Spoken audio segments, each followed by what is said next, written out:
Hello, hello! Kain tayo ng bagel and pancakes for brunch.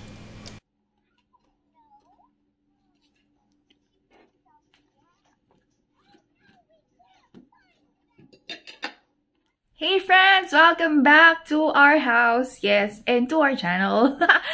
Ayan, ang makalat namin bahay. Anyways, yun, sorry, no? Ang arte doon. Sorry, hindi ko masyadong nakapag-upload ngayong nakaraang araw kasi off ni Joseph. Pag off ni Joseph, make sure ko talaga na makapag-usap kami, makapag-bonding, spend time, ganyan. Kasi on a regular day, 16 hours siya nagtatrabaho. Opo, 16 hours. Kasi short yung staff, at saka nagpipick up din siya ng shift. Tapos, kahit na off niya, tumatawag pa rin yung scheduler nila kung gusto niyang pumasok. 'Di ba? Off niya na gusto pa rin pumasok. Kasi nga po, short staff, may shortage ng nurses dito. Kaya yon, ang pinaka mabilis na route para mag-migrate dito is if ikaw ay nurse, mag-NCLEX ka na, IELTS, visa screen, ganyan. And sumali ka sa Lefora group page sa Facebook para makita mo or makapagbasa ka ng mga tips kung mag-a-apply ka sa isang agency to do whatnot or ganyan. So, yun. Kasi lahat ng nurses doon, sasagot sila sa'yo. Yung mga nurses sa Lefora page is galing sa iba't lupalop ng mundo na nag-a-apply papuntang US. Tama ba? Or mga nurses na dito sa US.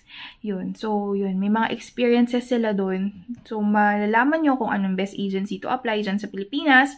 At saka kung ano yung mga employers na nagbibigay ng mga signing bonus. Yes, may signing bonus dito. Yun lang. So sad sa amin, wala. Nung nag-apply kasi kami, yung application namin, itong recent yung last time na may application kami is 2014. Hindi pa kami kasal ni Joseph nun. Actually, siya pa lang nun as a single Joseph. Yun, siya yun. Kaso, tawag dito, inabandon siya nung agency na yun. So, parang nawala na sa mind ni Joseph. Parang alam mo yun, nawala na kami ng pag-asa na magmamigrate kami. Kasi nga, retro, tapos super, daming, supply ng nurses nung mga panahon na yun. Tapos hanggang sa nagpakasal na kami, nagkaanak na kami. Tapos, yung trabaho niya sa BPO na-promote siya na na-promote. Parang nag-enjoy na siya sa kung anong meron kami sa Pilipinas. Not until 2018 came. Grabe, shining yung ko, no? Pasensya naman. Yun, nag-apply sila sabay ni Harold sa isang agency sa Pilipinas. Tawag dito, yun, kaya sila pareho nandito kasi pareha sila ng agency. Tapos, thankful naman kami na dineploy sila pareho dito sa Illinois. Kasi, oh my God, wala kaming pamilya dito. Si Harold lang. So, yun. Ang galing ni Harold. Kasi nauna siya sa amin ng 6 months. Yun, nauna siya ma-deploy ng 6 months kesa sa amin. Kaya, yun, nag-start talaga siya. Alam mo yun, kumuha ng apartment, kumuha ng sasakyan, 'di ba? Magbukas ng bank accounts, ng credit cards, yun. Kaya thankful kami na nandito na si Harold kasi napapagtanungan na siya ni Joseph kung kung saan apartment. Ayun, yun nga, yung apartment, parehas din kami ng apartment pero magkalayo kami ng building. Dapat magka-same building kami kaso hindi namin nakuha or hindi nakuha ni Joseph kasi dito kapag nag-apply, may requirements kasi dito yung parang proof of income mo, employment mo, ganyan. Parang noong time na yun, dahil fresh pa lang si Joseph, wala pa siyang, yung requirements niya, hindi pa complete. Kaya, hindi in-entertain. Kahit may pera ka pang, down sa apartment, kapag hindi complete yung requirements mo, hindi nila ini-entertain. Dito sa apartment na to, ha. So, ayun. Anyways, ayun, thankfully, may nag-open. Tapos, yun, nasa isang compound lang kami, yun. Yun na nga. So, ang dami nasabi. Excited na may kausap. Oo, kasi wala na naman ng kausap. Pumasok na ulit, no? Anyways, yun na nga. Kung ikaw ay nurse dyan sa Pilipinas, now is the time na mag-apply ka na ng NCLEX mo, IELTS, visa screen. Yun na. para mag-start na yung application mo papunta dito. Kasi kung yung agency na nakuha mo ay may premium processing, ang pinakamabilis is 1 year to 1.5, nandito ka na. Ganun kabilis kasi nga may shortage.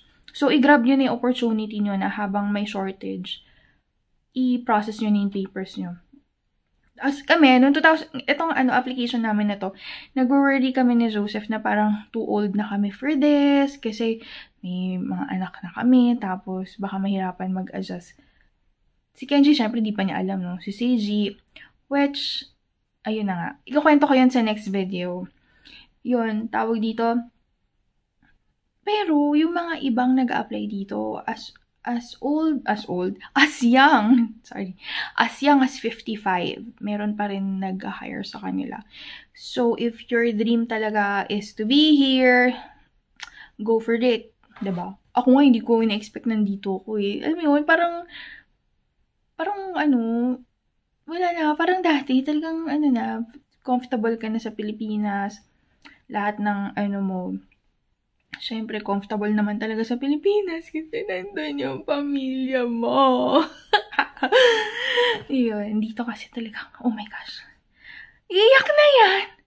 Yung, parang, anyways, I know naman, diba? Anyways, yun, basta, syempre, hindi ka naman dadali ni Lord dito sa path na to kung hindi mo kaya and hindi para sa'yo.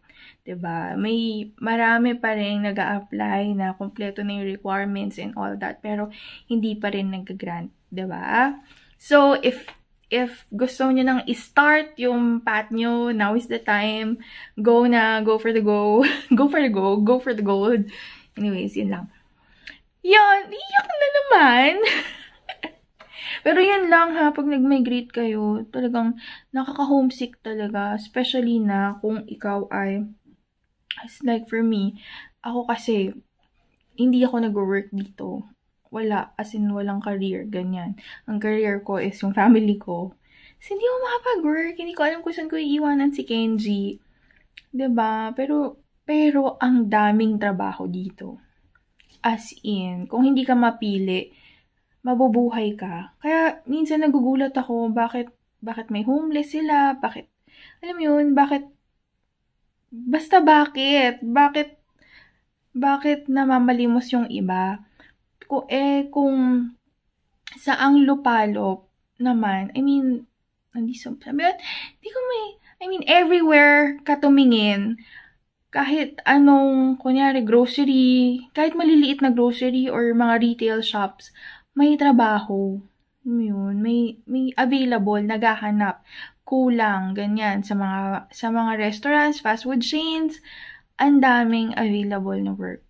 So, yun. So, kung ikaw ay dependent, wala kang anak, huwag kang mag-alala kasi hindi ka mahu-homesick.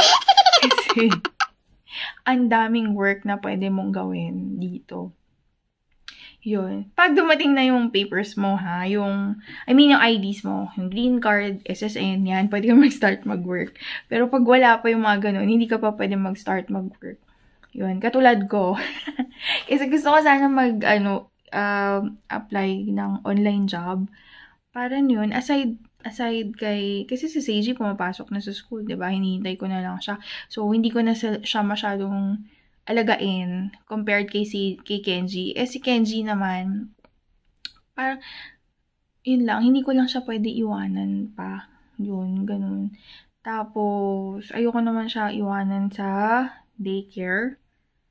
Kasi 2 pa lang siya. Yun, hindi pa niya, basta bata, baby pa siya. Parang, ako naman, sa side ko, torn ako. Ay, dami ko na nasabi. Wala talagang kausap. Torn ako na iiwan siya or magtatrabaho. Kasi si CG, super hands-on ako. Alam mo yun, yung parang nagigilty naman ako na ba't si Kenji hindi. Alam mo yun. Anyways, basta yun. Basta pag nurse ka, mag-apply ka na ganyan. Para yun, ma-start mo na yung processing mo. Yun lang. Ang dami ko nasabi, no? Hintayin ko na. Malapit na magising yung mga kapatid ko. So, may kausap na ulit ako. Anong oras na ba? So, mga 5 o'clock na, no? So, 6 o'clock na sa Pilipinas. So, 2 to 3 hours pa. May kausap na ako. Anyways, thank you so much for watching. So, God bless you. Wag mong kalimutan magdasal and be grateful for every day. Thank you so much. Bye!